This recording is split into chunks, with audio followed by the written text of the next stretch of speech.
Healthy personal boundaries aren't designed to sow division or cut people out of your life. Instead, they define who is worthy of staying in your life.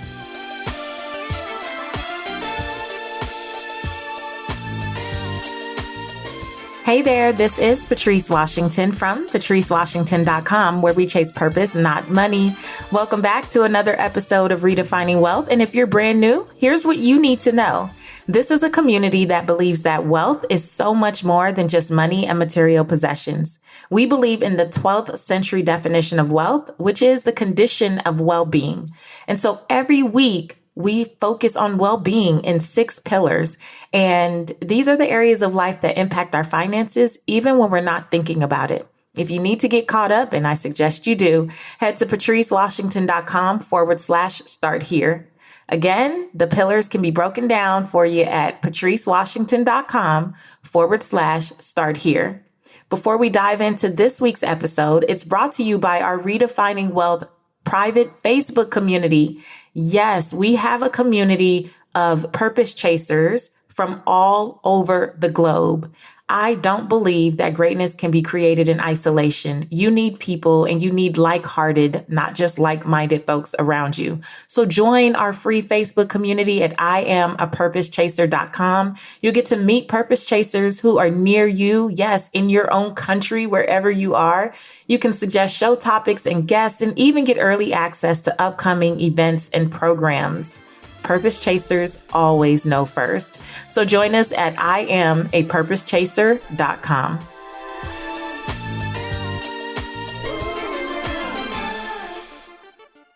Hey there, this is Patrice Washington from patricewashington.com, where we chase purpose, not money. Welcome back to another episode of Redefining Wealth.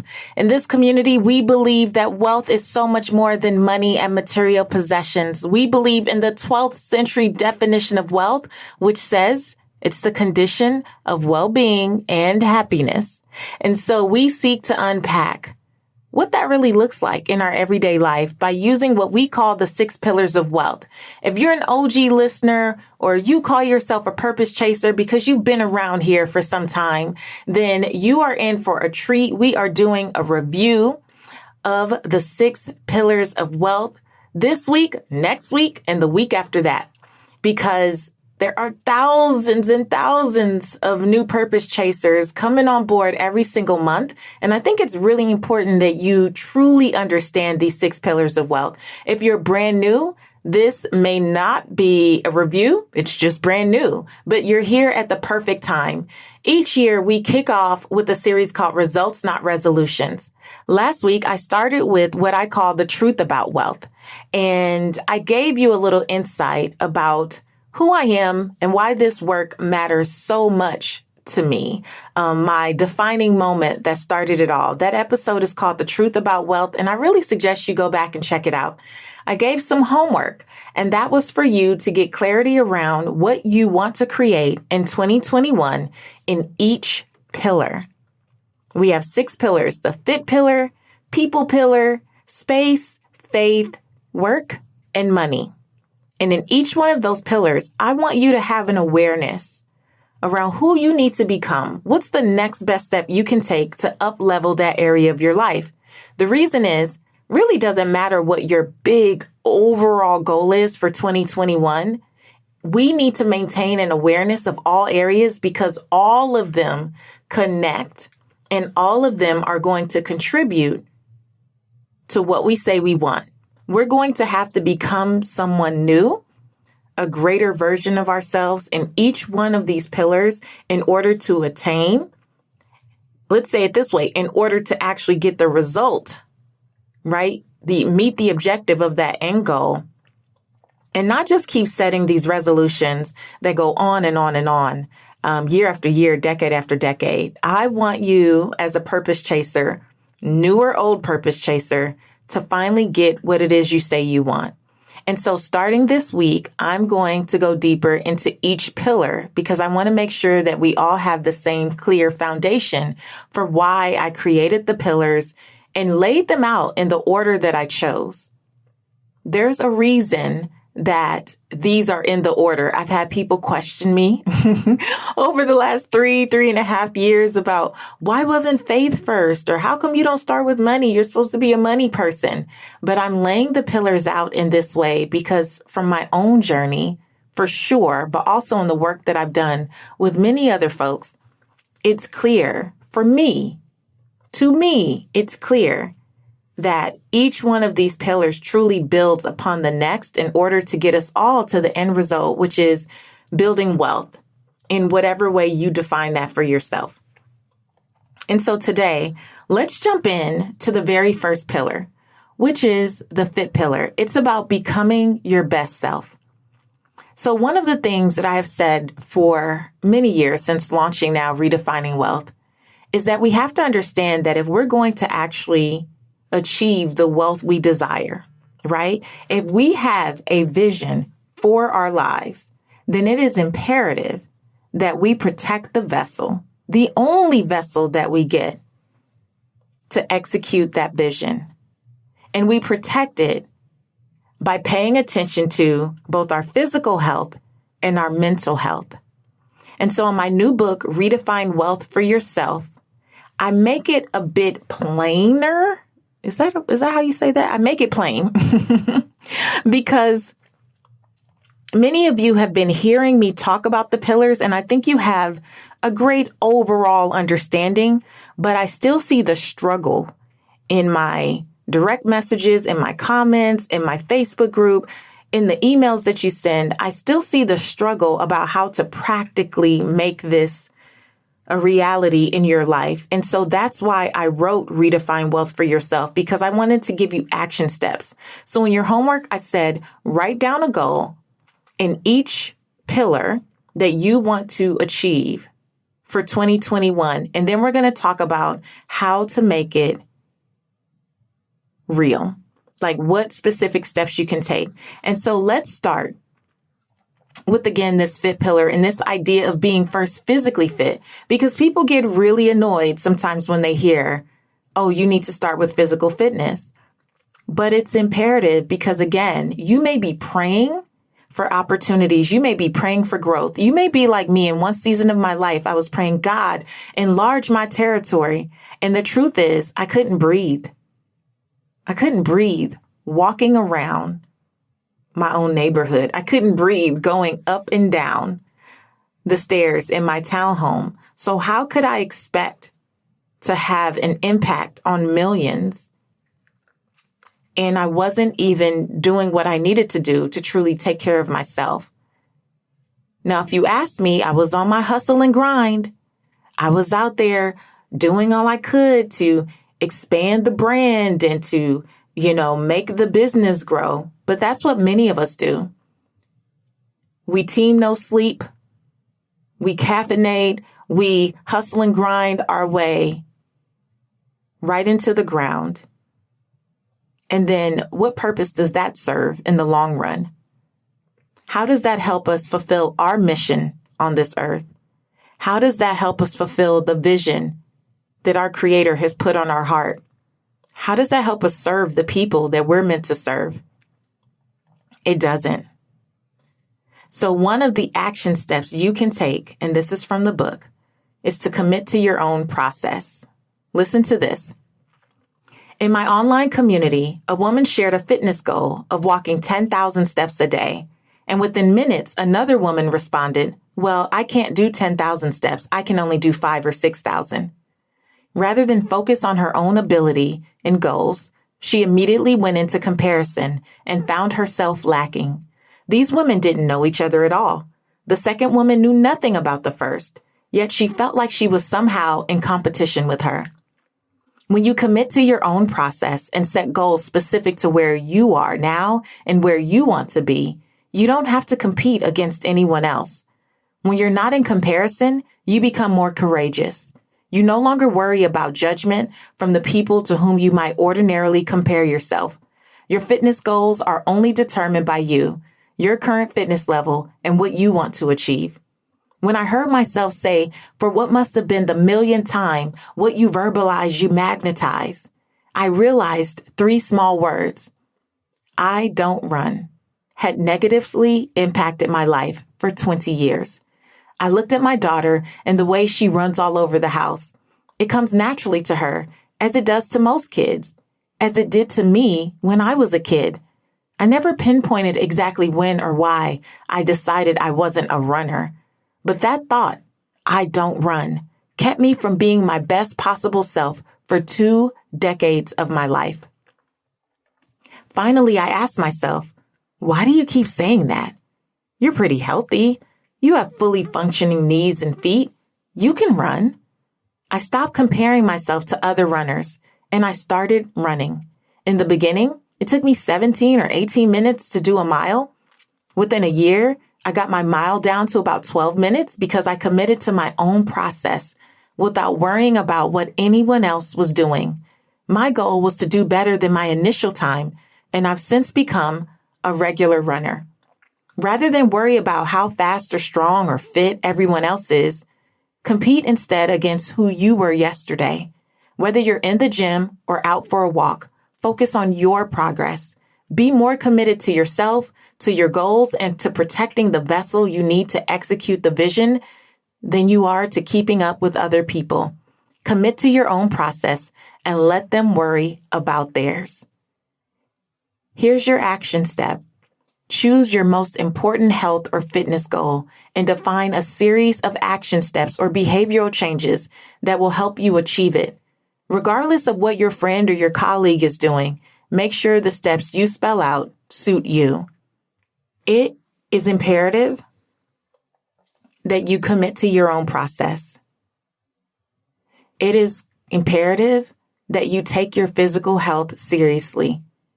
If 2020 taught us nothing else, it taught us how important it is to have the best immune system we can possibly have. It doesn't matter how many journals you have filled with ideas. It doesn't matter how long you've prayed and hoped and wished to get to all the things it is you say you want to do. If you're not here, if you don't have the energy, if you don't have the stamina, if you don't have the strength,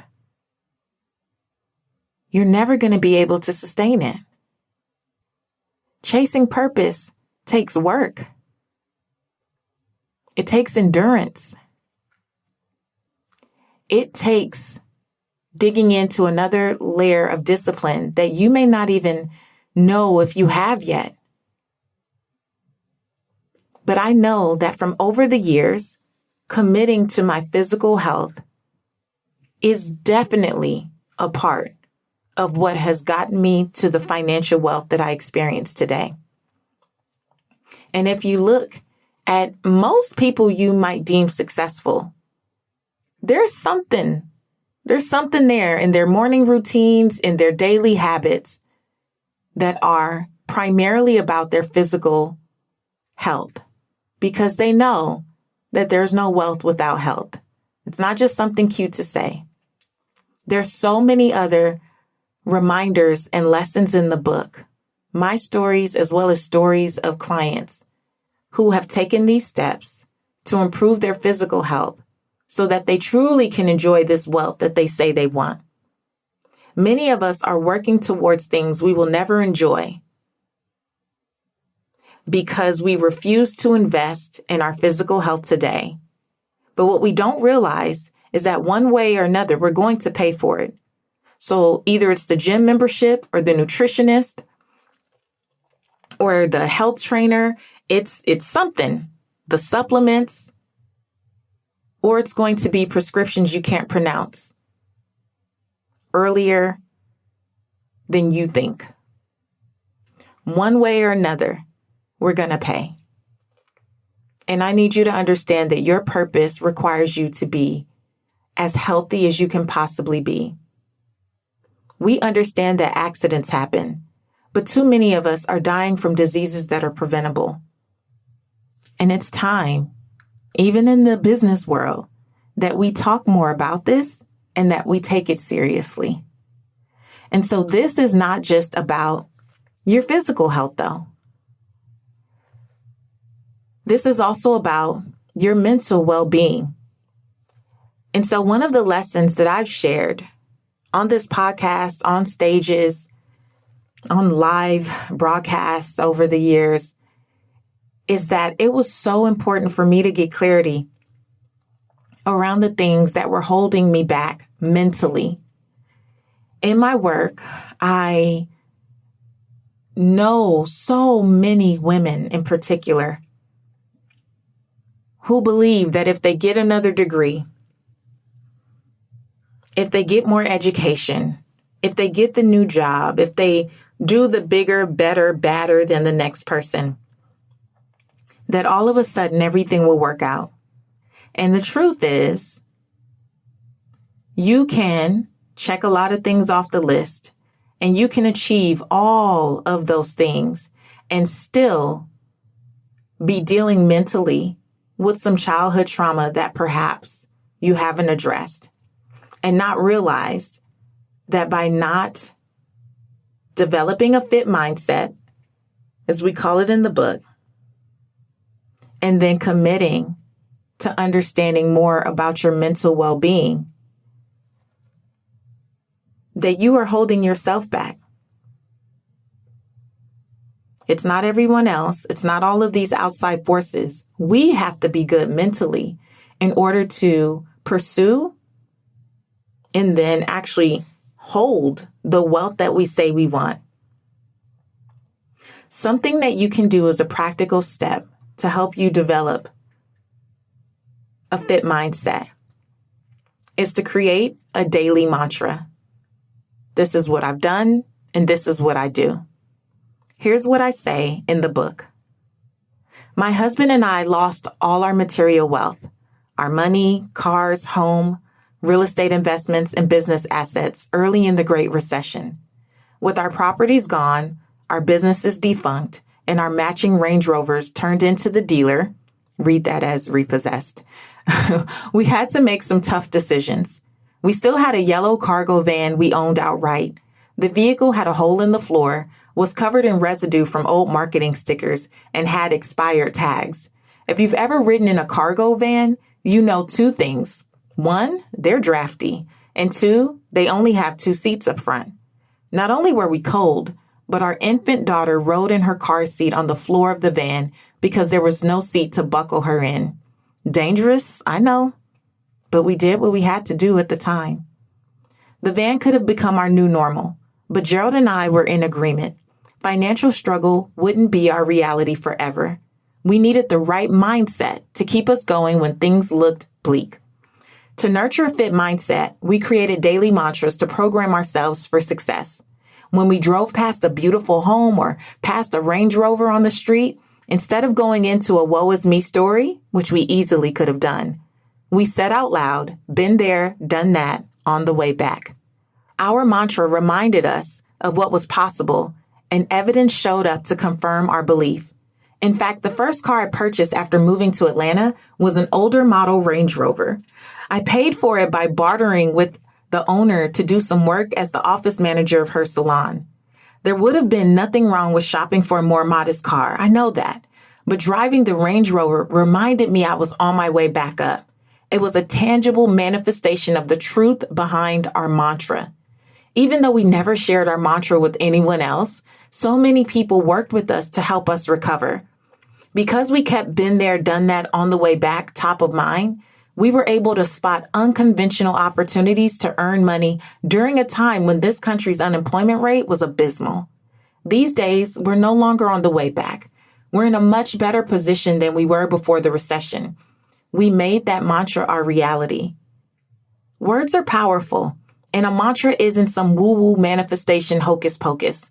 The repetition of a daily mantra reprograms your brain to expect more of what you tell it to expect. Scientists estimate your brain produces 70,000 thoughts per day. If you spend 10 or 15 minutes monitoring those thoughts, you might be surprised by how negative some of them can be. However, you have the ability to choose thoughts that serve you, and your mantra can help you do that. The world has already programmed your thoughts. Many of the consistent messages you got from your parents, teachers, church leaders, and society in your childhood and adolescence are wired into your brain through neural connections. Because of cognitive bias, humans tend to believe what the people closest to us believe, even in adulthood.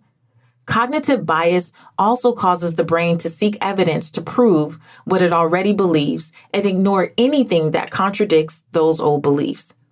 So if your fourth grade teacher said you'd never amount to anything and you believed it, your brain might spend a lifetime proving it to be true. In that case, you'll likely struggle to see or take advantage of opportunities to prove the belief wrong.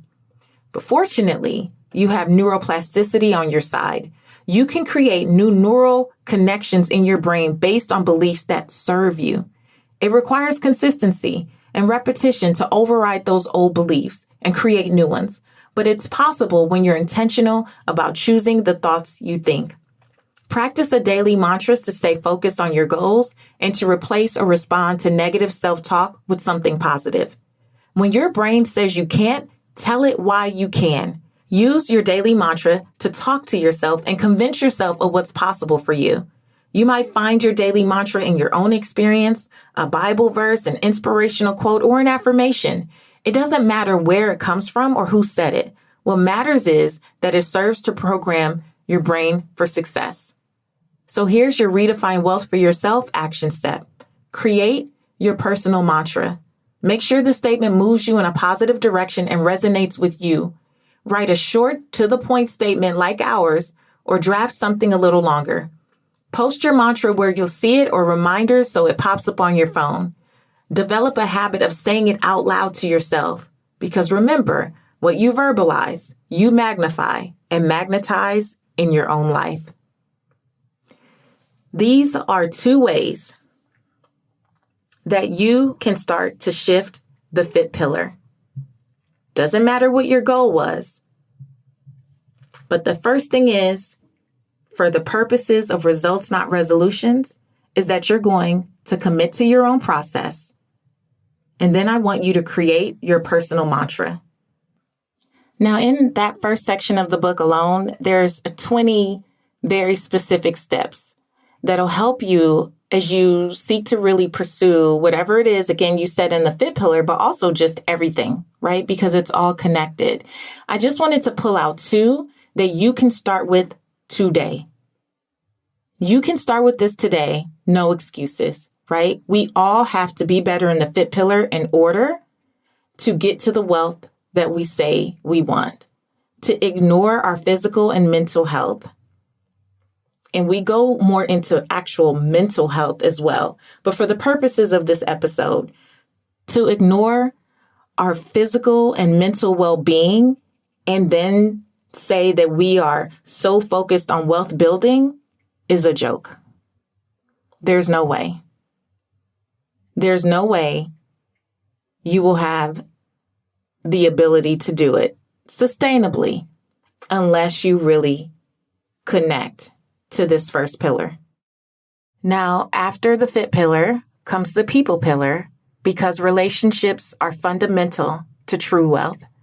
Without strong professional ties, earning more is always going to be much more difficult than it needs to be. And when your family relationships fall apart, no amount of money can fix them. You're going to have to show up and do the work. Now, fortunately, you have the power to create and sustain relationships that matter. And with the principles that we talk about in that particular section of the book, I am really sharing what I truly, truly believe has helped me achieve the success and the wealth that I have today. One of the keys to my ability to build wealth has been my unwavering stance that relationships mean something to me. In a time where people will cancel you, will discard you, will throw you to the wayside, yet do everything they can to claw and climb their way to the top by aligning with quote unquote influencers and people that they think can put them on. I've had the opportunity to see just how much can be accomplished when we carry a genuine spirit to treat people well and to do the right thing and to even navigate conversations with enemies, right? That have the ability to impact how you show up in the world. And so one of the first pieces that I want to share, because in the book we talk about protecting personal relationships and having allies and advocates and how all of this really comes together to allow us to build wealth. And there's one particular one that stands out to me right now that I want to share because I believe that it's going to help you show up and get the results that you say you want for this year if you really follow it. And it's this one. It's to enforce strong boundaries. April Pace, one of the members of my Mastering Momentum mastermind, doesn't mess around with her boundaries. Her friends and family know if they have an event on a Sunday, for example, April won't be there. Sundays are sacred to her, and she's communicated this to the people closest to her. She uses the day to plan and prepare for the week ahead, including meal prepping, selecting the week's outfits, and getting organized to take on work tasks.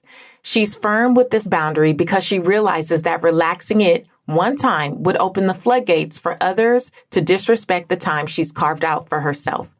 At the time of this writing, she was also pregnant with our first Mastering Momentum baby, and these boundaries still serve her now that her baby has been born well as a new mother. To protect personal relationships and honor your personal commitments, you have to put boundaries in place. In her book, Boss Bride, international speaker, coach, and former Essence senior editor, Sharaya Jackson says, people don't treat you how you treat them. People treat you how you treat yourself. When you love on yourself and enforce your boundaries, you teach others to do the same. Boundaries are an act of self-love and self-care. And when you choose to honor them, it makes the people and things you choose to allow in your life that much sweeter. You have a right to require people to treat you how you want to be treated. Boundaries allow you to spell out what's acceptable to you. People can then choose to honor your limits or accept the consequences. Your boundaries define how you're willing to spend your most precious resources, including your money, time, and energy. What you will and will not accept in your life, and how you'll respond if someone fails to respect those boundaries. You can't necessarily stop a friend from raising her voice at you, but you can set the boundary. When you raise your voice at me, I will end our phone call or leave your presence. You get to decide if you want to actually say that to your friend or not. You can choose to share it with her or keep the new boundary to yourself and quietly enforce it. She may never stop yelling at you, but you'll no longer have to tolerate the undesirable behavior in your life when you set and stick to your boundaries. Many of my clients feel guilty when they start to set boundaries. They see them as a punishment for people or a way of putting themselves above others. However, that isn't the case. Personal boundaries are parameters you set to define acceptable ways for people to treat you and how you choose to respond when their behavior falls outside of those parameters. Healthy personal boundaries aren't designed to sow division or cut people out of your life.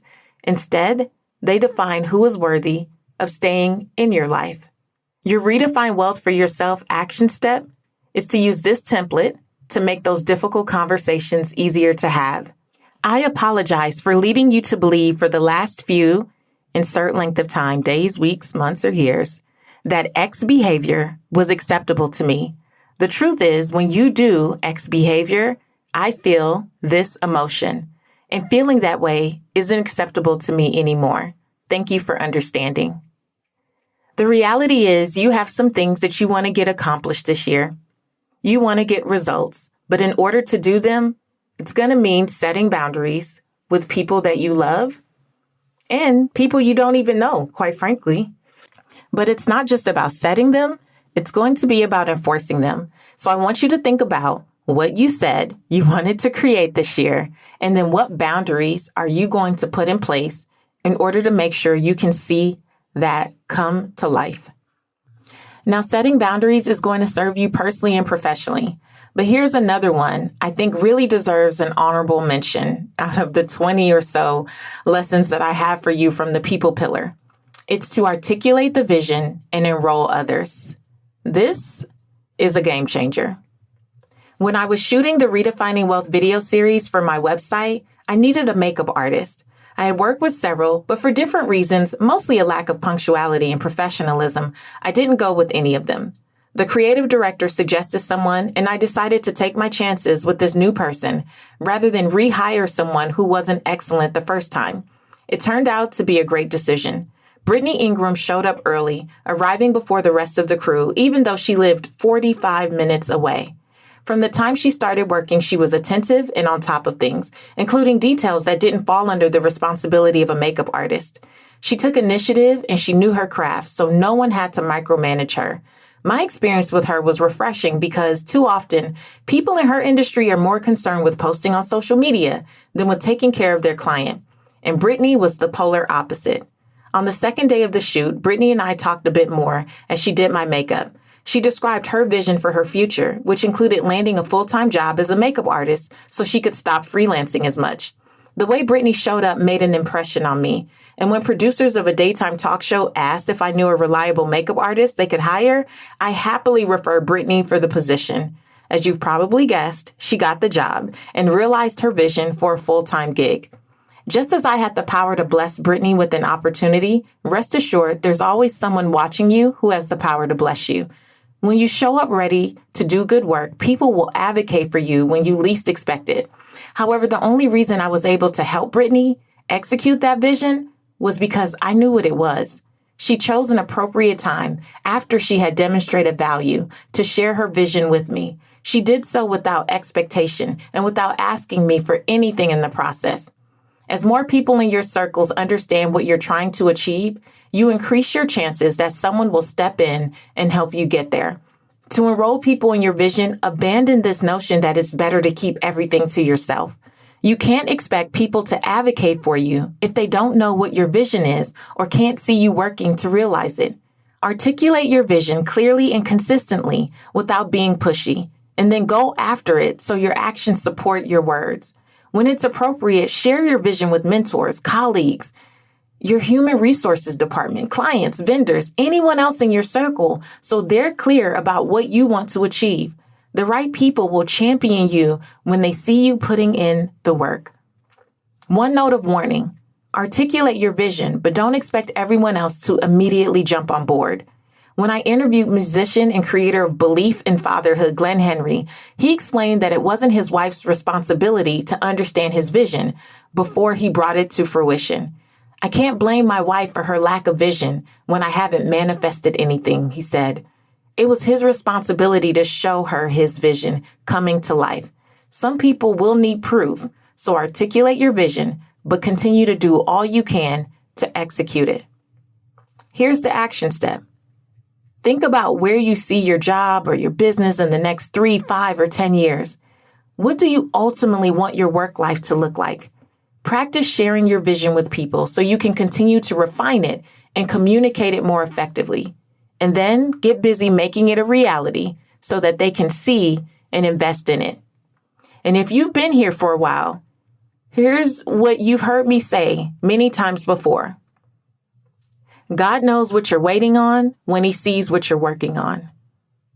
And while many of us have a vision for this year, we haven't laid out any action steps, right? Until now, of course. But this is what has happened year after year, which is why we make resolutions but don't get results.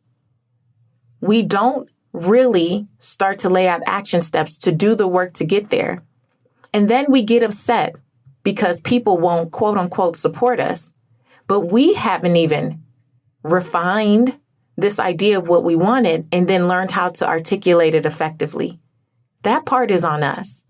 And so in order for you to get where you say you want to go this year, I keep reminding you that this is not about what anyone else wants. Where you say you want to go, I want to encourage you. I want to encourage you to set boundaries so that it's not about your job not allowing you to get the thing you want. It's not about anyone else, anything else getting in your way. You're going to set boundaries and enforce them, right? And then you're going to learn to articulate the vision in an effort to enroll others. Not everyone will be able to help you directly, but the help that I've gotten even indirectly, the ideas, Hey, did you see this? Have you heard of this? Look at what I just saw. Is this what you were talking about? All of that connects in this idea of creating relationships that matter. In order to build the wealth that you desire, people are going to be a part of the process. If you think that you can do this alone, you are sadly mistaken. Sadly mistaken. Everything that I have, every piece of notoriety that I've experienced, every big opportunity that I've had, it hasn't come from pitching. It hasn't come from pushing. It hasn't come from trying to kick in doors. I've literally been walked in by people who understood the vision, who understood what I was trying to create, or who saw more in me than I saw in myself. But because they saw me showing up consistently, delivering value and doing the work, they went out of their ways to make opportunities happen for me in the same way that I've done for others. It's not that people don't want to support you. Perhaps they don't know how. And so in the book, I'm really laying out different action steps that you can start to take so that you can build allies and advocates, so you can have conversations with people who even deem themselves your enemies. Or even if it's not worthy of a conversation or you can't have a conversation, there's still some mindsets that we need to shift around this idea of having enemies. I think it's so funny when people say you don't have haters. No, not true. Some people do.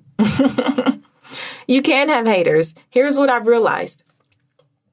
When people don't have a vision for their own life, if they don't have a plan to execute in order to accomplish a vision for their own life, they have all the time in the world to distract you from yours. That's the truth. And so the boundaries and the clarity and the ability to navigate these conversations are so imperative as you look to build wealth.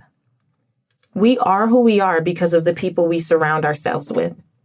And this year, you're going to realize that some people that you're trying to drag into 2021, you should have left in 2020. And there's some folks who want to support you and you haven't created the space to allow them to do that. And so because I want you to get results, I want you to have awareness. I want you to have awareness around it all. So this is your homework. Meet me in the Redefining Wealth Community Facebook group because we're posting these questions and I want you to see that you're not alone. You're not the first, right? There are purpose chasers from all over the world who are on this journey with you, going through these steps. And together, we're going to do better this year. Together, we're going to do better. We're going to have better. We're going to be better. But it takes doing the real work, not just thinking about it. I know you may be driving, you may be on the treadmill, you may be listening at work, but I want you to come to the Facebook group so you can see the questions laid out and answer them honestly. Do them in your journal, but also do them in a space so you have accountability. That's another piece of the people pillar that I can't go into now, but I talk about a lot in the book. Abundance requires accountability, and I'm giving you a free space to do it. So come on over. You can get to the Facebook group if you go to IamAPurposeChaser.com. IamAPurposeChaser.com. Just fill out the quick little form. It'll bring you over to the Facebook group. And also, if you haven't pre-ordered your copy of Redefine Wealth for yourself, what are you waiting for? Get one. PatriceWashington.com/pre-order. That's PatriceWashington.com/pre-order. The book comes out in March. Go ahead and reserve your copy. I'm giving you a heads up. There's no need to wait until March to start to get the results you desire. This year, it's about results, not resolutions. Let's make it happen. I'll see you in the Facebook group. I'll see you on Instagram. I'm at Seek Wisdom PCW. And until then, do your homework because I want you to live your life's purpose, find fulfillment, and earn more without ever chasing money. Talk to you later.